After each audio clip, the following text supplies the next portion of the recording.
Ukraine के राष्ट्रपति Volodymyr Zelensky ने रूस को बड़ी धमकी दी है।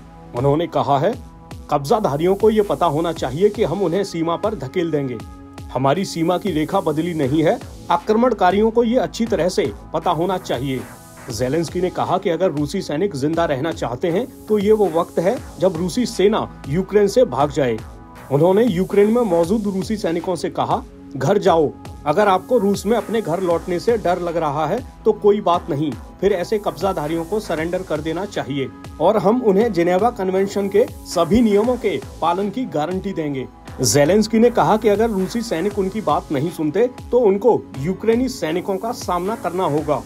यूक्रेनी राष्ट्रपति ने कहा कि उनके सैनिक तब तक नहीं रुकेंगे जब तक कि वे यूक्रेन के हर एक हिस्से को आजाद नहीं करा लेते।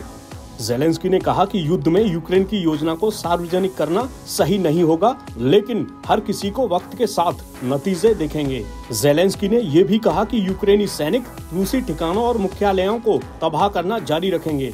हाल ही में ज़ेलेंस्की ने कहा था कि रूसी हमले के खिलाफ यूक्रेन आखिर तक लड़ेगा और इस मामले में कोई भी रियायत नहीं बरतेगा। उन्होंने कहा था, हमें फर्क नहीं पड़ता कि आपके पास कौन सी सेना है, हमें सिर्फ अपनी जमीन की परवाह है। हम इसके लिए आखिर तक लड़ेंगे। रूस को निशाने पर लेते हुए उन्होंने कहा था, हम आतंकियों के साथ किसी समझौते की कोशिश नहीं करेंगे।